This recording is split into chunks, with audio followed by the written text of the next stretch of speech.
I'm Kevin Mofid. I director in the research team at Savills, specialising in industrial and logistics property. What I'm going to do this morning is present a series of slides on European megatrends and how they are impacting the logistics space.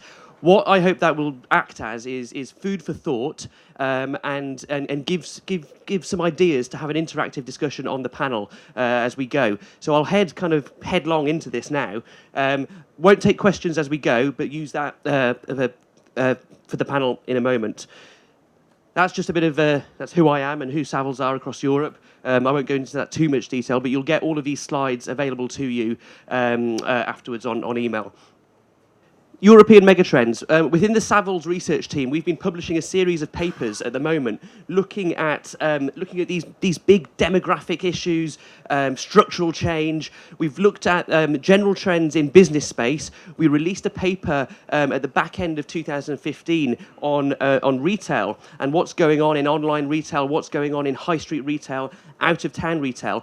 And what became very apparent is what's happening in retail is having a direct impact in logistics and industrial. And one of the sound bites I've been saying recently has come from John Lewis, the chief executive of John Lewis, a big retailer in the UK, and he said in their annual results in 2015, those who win in logistics will win in retail.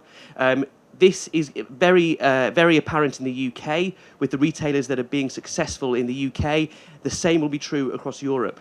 Those who have their supply chains in order will win in retail moving forward. So we're about to launch a paper covering these megatrends in logistics. We'll be sending it out just after Easter.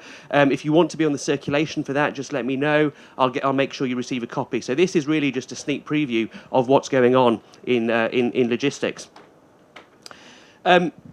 This is a quote from my favourite magazine. I'm sure it's your favourite magazine as well, Logistics Manager. This is brilliant, in my opinion. PwC and Forbes magazine did a survey of the Fortune 500 CEOs, and they said that disruption is the new normal in retail. And only 17% of retail chief executives believe their supply chains are in optimal fashion. Only 17%. You know, this is astonishing. I was at a presentation by Marks and Spencer's recently. The head of logistics for Marks and Spencer's said their official position, they have given up playing God because they do not know what what the consumer is going to do next. So Marks and Spencer's official position now is for their supply chain to be as optimal and as flexible as possible, so they can react to what we as consumers are going to do next. That means they need more space. They need space on the edge of town. They need to be close to their customers, so they can react to what we are going to do the next day. And this picture as well, I've borrowed this from Prologis. A picture says 1,000 words, really. And what this explains to me is what drives the demand for logistics real estate. Consumption and trade. So the UK and European economy, doing very well. Lots of growth, lots of spending. The housing market doing well. People buying lots of white goods. That's fantastic. But the key driver for us at the moment is this bottom half of the driver for logistics real estate. Structural change. What's going on in the retail sector, e-commerce, consolidation. In the UK alone, in 2015, Amazon accounted for 10% of all of the warehouse space transacted in 2015 alone. We were with Amazon yesterday. They're going to do exactly the same again in the UK. So taking huge amounts of space to service this demand, which I'll come on to in a moment. And again, this picture, I've borrowed it from Capita. But again, what it shows is what's going on, the supply chains, the multimodal connectivity, the collaboration, the urban and rural environment, all coming together. The other bit we need to talk about as well is the returns aspect of what goes on in European logistics. Clipper, big kind of third-party logistics provider, their return service, they said it creates order out of chaos. So I think you're actually going to see the evolution of a third sub-asset class within the logistics space. You have the distribution centre, the parcel delivery centre, and actually I think you're going to see the evolution of the return centre as well within the broader logistics space. As I was writing this presentation, I was talking about the themes of urbanisation, and you may not be aware, but the UK has recently sent its first astronaut into space, Tim Peake. He's on the space station at the moment, and as I was researching this presentation, he took this photo of London from the space station, and to me it just demonstrated how urbanised the UK is and what impact that is happening on logistics. Again, I was at a presentation recently. The political pressure to build new housing in the UK and across Europe is huge. PRS becoming increasingly important. 200,000 new homes, 300,000 new homes. But actually, that's 300,000 new delivery addresses.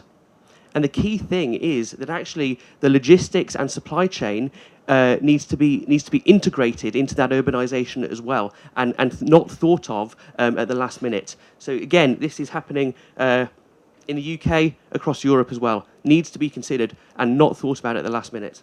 Amazon Prime Now. Those of you who have seen me present before know that I'm a big advocate of what goes on in Amazon. I've been using Amazon Prime for a number of years, but it really is becoming a game changer in logistics. If you think about the supermarkets, who were the big grocery stores, who were the bleeding edge, cutting edge of what was going on in supply chains in the 1990s and early 2000s, Amazon is now doing the same again. So this is having a huge impact, and how other retailers react to what Amazon do, I think, is going to be key for the logistics sector moving forward. I think you're going to see a lot more mergers and acquisitions in retailers as they look to react to what Amazon do. How Amazon enter the grocery market is going to be key, and how Amazon enter the clothing market as well is going to be key as well, because they haven't really dipped their toe into that space too much at the moment. Interestingly enough, just last week, Amazon announced a key hire. They've poached a clothing design team from Marks & Spencer's. So Amazon are going to enter the clothing market as well in a big way. So we'll see what happens there. Just on Amazon Prime Now, again, I think this is really interesting. I was going to do, as part of one of my presentations, a bit of live research and do an Amazon Prime Now order and have it delivered during the event. I thought that was too risky, so I thought I'd just talk you through what's going on. I ordered these three products. I ordered some cod liver oil, I ordered some new earphones for my iPhone, and I ordered this key to bleed my radiators. The total value of this order was less than £50. Within 1 hour, Amazon had this delivered to my office in the centre of London on a bike, and it was on my desk. Amazon are going to be launching this across Europe. They've already launched it in Milan, in Italy. They've already launched it now in Germany. We were with Amazon yesterday at our Shedmasters event. Their head of European logistics was with us. Amazon Prime Now is coming across Europe. It will have a huge impact moving forward. So how other retailers react to this is going to be key. Also, I asked him the question. I thought the drones delivery is publicity. He assures me it is going to happen.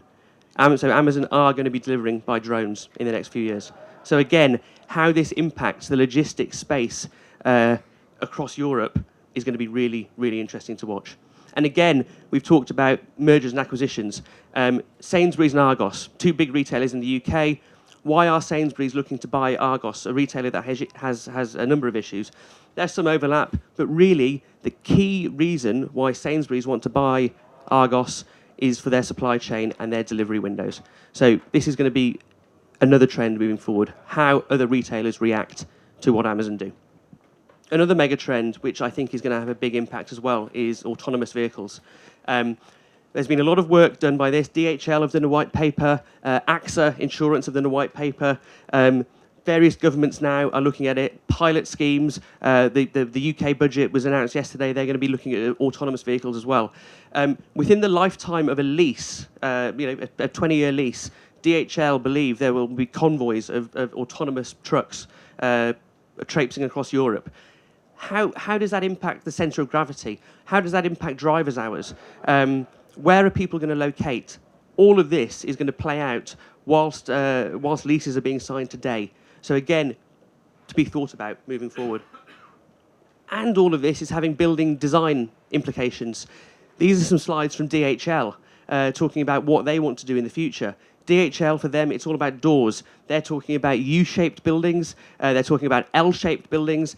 They're changing the institutional norm. So the investors in this room, people investing in this sector, how is this played out in terms of building height, in terms of automation?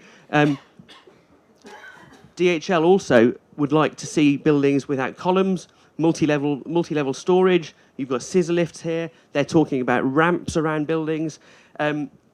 Again, how does that affect the rent? How does that affect the construction cost? How does that affect the investment value of these buildings going forward? So all of this has to be factored in, and I'd be interested to hear some of the investors' views on challenging these institutional norms in the discussion. So what does this all mean for property? I think a number of things. As I said at the beginning of the presentation with the slide from Prologis, economic growth is key. Pretty much all European economies, these are figures from Oxford Economics, all European economies are into growth into 2016, 2017. So with logistics being tied into the economic growth story, we're going to see more demand for logistics space moving forward. And investor sentiment is strong. I've taken these from the PERA Investment Intention Survey. Industrial and logistics is attracting 65% of fund management houses, and actually fund managers are very, very positive in terms of their sentiment to the sector. I heard somebody say recently that property was the least worst asset class, and within that, logistics was the best asset class to invest in. I was talking to some people earlier about demographic change and pension redemptions. What's going to be key moving forward is income, and the ability for logistics to deliver a secure long-term income stream is going to be vital, hence its attractiveness to the sector. And where's all this heading in terms of investment volumes? Well, actually, we've seen about £10 billion invested, just over £11 billion invested in 2015, slightly down on 2014. But I actually think we're seeing a new normal. I'm dealing with sovereign wealth funds from Asia, from America, who all now want to get into the logistics space. It is now a truly globalized asset class, an established asset class that people want to access for the myriad of reasons that I've just discussed. But where is the capital flowing? If you look at where investment volumes were heading, it's the same story really in terms of investment into Western Europe, some into the Nordics, and some into Central and Eastern Europe. Now, my guess is that the growth areas for European logistics, I think, are going to be in Central and Eastern Europe, as economies grow, as areas become more urbanized, and as the online retail offer expands and becomes more mature. I'm surprised to see that the flow of capital hasn't changed geographically. And again, I'd be interested to hear some of the views of the sector in terms of where they think the capital is going to flow in the coming years. And what does this mean on the occupational market? Well, again, Prologis have done some research that says for every extra £1 billion spent online, an extra 775,000 square feet is required. So within Savills, we put two and two together. By 2020, almost 100 million square feet of extra warehousing space is going to be required to accommodate the growth in online retail. A huge amount of space. And again, not a day goes by without a new announcement by an occupier looking for space to service this demand. So really, that wraps up the mega trends and topics that we see across European logistics. The key thing is how retailers are going to react to Amazon, in my opinion. What they do and how they take space, how they use space, where they locate the space, to be close to that urban environment to service the last mile.